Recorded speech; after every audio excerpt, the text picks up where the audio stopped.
Hello everyone, welcome to sprint UPSC. So we are discussing the history of Tamil Nadu board और हमें chapter 21 में where in which we are discussing the India under Mughal. So this is a summary chapter. अगर आपको पूरे detail session देखना है, India Bharat को Mughals के अंदर का जो पूरा सिस्टम समझना है, तो आप पहले जाइए, डिटेल सेशंस पहले देखिए, उनको समझिए, उसके बाद ये समरी सेशन अटेंड करिए। इससे आपका बहुत ही अच्छे से रिविजन हो जाएगा पूरे चैप्टर का। तो यहाँ पे एक क्विक समरी लेने वाले हैं इंडिया अंडर मुगल्स की। Chapter 21, economic and social life क्या थी उनकी, मुगल नोबिलिटी कैसी थी, रूरल मासेस क्या था, ग्रोथ कैसे हुए था ट्रेड का, कल्चरल डेवलपमेंट मुगल के अंदर कैसे हुआ था, यानी कि art, architecture, painting, music, literature, आपका लैंग्वेज किस तरह से ग्रो किया। पहले हम इकोनॉमिक एंड सोशल लाइफ की बात करेंगे।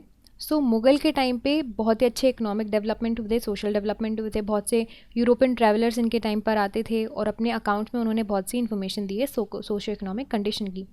तो उन्होंने बताया भी है कि किस तरह से प्रॉस्पेरिटी थी, वेल्थ वगैरह थी, but usually prosperity and wealth aristocrats class में थी और पावर्टी और सफरिंग थी आपके ऑर्डिनरी पीजेंट्स एंड आर्टिशंस के बीच में। अब बात करते हैं मुगल नोबिलिटी के बारे में। तो नोबल्स जो थे, प्रिविलेज क्लास के ही नोबल्स हुआ करते थे। बहुत से फॉरेन तुर्क्स और अफगान्स भी हुआ करते थे। और अकबर के टाइम पे तो हिंदूज़ भी आ गए थे।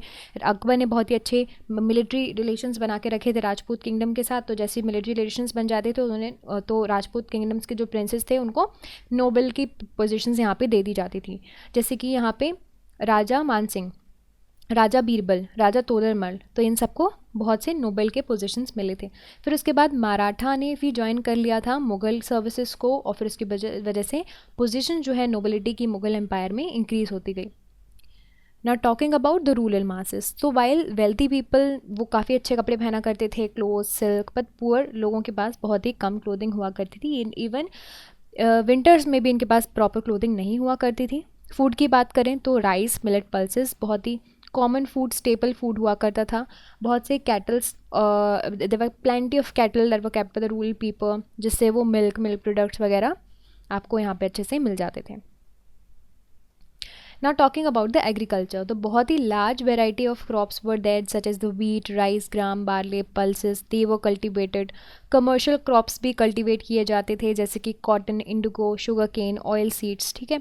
17th centuries में नए crops भी आए थे, tobacco, maize, तो but there was no new agriculture technique was introduced. नए नए crops तो आ रहे थे लेकिन नई agricultural techniques उस तरह से इस टाइम पर नहीं हुआ करती थी। इतनी मेजर एग्रीकल्चरल टेक्निक्स इस टाइम पे नहीं थी। बट इसके अलावा भी इकोनॉमिक एक्टिविटी तो काफ़ी अच्छे से हो ही रही थी। फिर यहाँ पे इंपोर्ट एंड एक्सपोर्ट भी हो रहे थे फूड आइटम्स का, जैसे कि राइस, शुगर वगैरह भी हम नेबरिंग कंट्रीज़ में एक्सपोर्ट कर रहे थे। अलॉन्ग विद दैट हम यहाँ पे बहुत सी चीज़ें इंपोर्ट भी कर रहे थे विथ नो डाउट। अब बात करते हैं ग्रोथ ऑफ ट्रेड। जब ग्रोथ ऑफ ट्रेड की बात करते हैं तो यहाँ पे हम पहले कम्युनिटी पढ़ें। सेठ, बोहरा ट्रेडर्स बहुत ही ज़्यादा लॉन्ग डिस्टेंस ट्रेड किया करते थे। वाइल लोकल ट्रेडर्स देवर बानिक, बहुत से आपको क्लासेस मिल जाएंगे जैसे कि बंजारा वगैरह मिल जाएंगे जो कि आपको बल्क में गुड कैरी करके लॉन्ग डिस्टेंस जो है ट्रैवल किया करते थे। एक और बहुत अच्छा फीचर है मुगल्स के अंदर के ट्रेडिंग कम्युनिटी का कोई कास्ट या रिलीजन नहीं होता था। हमने एक्चुअली पूरा डिटेल में ही पढ़ा है इनको कि किस तरह से सारे सेक्शन ऑफ सोसाइटी से लोग यहाँ पे थे ट्रेडिंग कम्युनिटी में। गुजरात बहुत ही अच्छा पोर्ट था, एंट्री पॉइंट था फॉरेन गुड का। Now talking about cultural development and जो भी कल्चरल डेवलपमेंट हुआ आपके मुगल्स के अंदर, तो पहले हम बात करेंगे आर्ट एंड आर्किटेक्चर की। तो बहुत से मुग़ल गार्डन्स मिल जाएंगे आपको जैसे कि निक्षत बाग कश्मीर में, शालीमार बाग लाहौर में, पिंजोरे गार्डन पंजाब में, तो जो कि आज तक आपको देखने मिल जाएंगे। शेर शाह के टाइम पे मसूलियम्स वगैरह बनवाए गए सारासरम बिहार में, पुराना किला बनवाया गया दिल्ली में। अकबर के टाइम पे बहुत से पैलेस कम फोर्ट्स बनवाए गए, कॉम्प्लेक्स बनवाए गए जैसे कि Fatehpur Sikri, the city of victory, है ना, जो कि आगरा के पास में है। फिर उसके बाद बहुत से फोर्ट्स भी बहुत ही फेमस हैं, आगरा फोर्ट वगैरह, रेड फोर्ट दिल्ली का, रंग महल और दीवाने आम, दीवाने खास, ये सब शाहजहाँ ने बनवाया है, शाहजहाँ की क्रिएशंस हैं। बहुत सी सबसे most important and significant building Jamia Masjid और एक और जो है बुलंद दरवाज़ा, गेटवे ऑफ इंडिया, और लोफी गेट जिसको बोलते हैं। तो ये सारे बहुत ही मोस्ट सिग्निफिकेंट बिल्डिंग्स हैं। और बिल्डिंग्स की बात करें तो फ़तेहपुर सीकरी जो आप इमेज में देख सकते हो, जोधा भाई का palace, Panchmahal 5 story building, these are some of the other examples. Akbar के टाइम पे हुमायूंस टोम बनवाई गई थी दिल्ली में, एंड बहुत ही मैसिव टोन है, मार्बल की टोन है।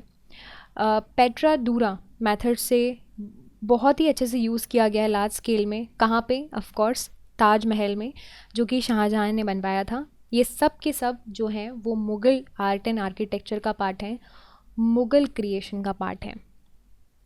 अब बात करते हैं पेंटिंग्स की और म्यूज़िक की। तो जो पेंटिंग्स का फाउंडेशन, अगर आप मुग़ल पीरियड में बात करोगे तो हुमायूं ने फाउंडिंग स्टोन रखा था, और while he was staying in Persia, वहाँ से 2 पेंटर्स वो लेकर आए थे। और ये 2 पेंटर्स कौन थे? एक थे मीर सैयद अली और दूसरे थे अहमद सामत। तो ये 2 पेंटर्स थे, बहुत ही टैलेंटेड पेंटर्स थे। और आप देखोगे कि जो इलस्ट्रेशंस हैं Persian version of Mahabharata, Ramayana, है ना, they were produced in miniature form during the time of Mughals only. एक और बहुत इम्पॉर्टेंट वर्क है हमज़नामा, ठीक है। अब ये हमज़नामा जो है उसमें आपको मिल जाएंगी, क्या मिल जाएंगी आपको? उसमें मिल जाएंगी 1200 पेंटिंग्स। मुग़ल पेंटिंग्स जहांगीर के टाइम पर ज़ीनत पे पहुंच चुकी थी। आप देखोगे कि उसने बहुत सारे पेंटर्स जो हैं उनको एम्प्लॉय करके रखा था, जैसे कि अब्दुल हसन, बी शासन दास, मधु, अनंत, मनोहर, गोवर्धन एंड उस्ताद मंसूर। अब बात करते हैं लैंग्वेज एंड लिटरेचर की। सो पर्शियन लैंग्वेज काफ़ी ज़्यादा वाइड स्प्रेड थी मुग़ल एम्पायर के टाइम पे, by the time of Akbar reigns also. Abul Fazl बहुत ही अच्छे बड़े ग्रेट स्कॉलर्स हैं जिन्होंने ऐन अकबरी और अकबरनामा जैसी चीज़ें जो है ऑथर की हैं।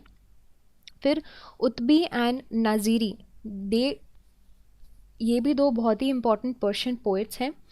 जहांगीर की जो ऑटोबायोग्राफी है, दैट इज़ तुजुक आए जहांगीरी, ये बहुत ही फेमस है भी है। और इसके अलावा आपको बहुत से स्कॉलर्स भी मिलेंगे जो कि जहांगीर ने क्या किए हैं, पैटर्नाइज किए हैं, जैसे कि गियास बैग, नाकिब खान, निमातुल्लाह, ये सारे काफ़ी फेमस स्कॉलर्स भी हैं। दारा शिकोह बहुत ही फेमस थे, जो इन्होंने भगवत गीता को ट्रांसलेट किया था और उपनिषद को ट्रांसलेट किया था पर्शियन लैंग्वेज में। बहुत ही important, last but not the least, Tulsidas ji. Tulsidas ji को कैसे भूल सकते हैं? सो तो तुलसीदास जी थे, उन्होंने हिंदी वर्जन ऑफ रामायण और रामचरितमानस लिखे थे। वो भी आपको who was very very famous during the time of the Mughals only. So I hope you understood all of these points, and we have quickly revised the entire Mughal empire. In fact, we have quickly revised how the life was there during the time of Mughal empire. So I hope you understood all of these points. I hope you liked this video, and if you did, you can subscribe to the YouTube channel for more videos and updates, and also you can download the Sprint UPSC app to practice book chapter and topic wise. Remember candidates, just reading books and watching videos are not going to help you out unless you practice thoroughly.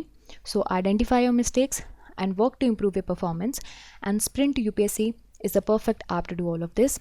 अगर आपको ये video पसंद आया हो तो हमारे YouTube channel को subscribe कीजिए और वीडियोज़ एंड अपडेट्स के लिए साथ ही साथ डाउनलोड कीजिए स्प्रिंट यूपीएससी ऐप। यहाँ पर आप अपनी book chapter and topic wise practice कर सकते हैं।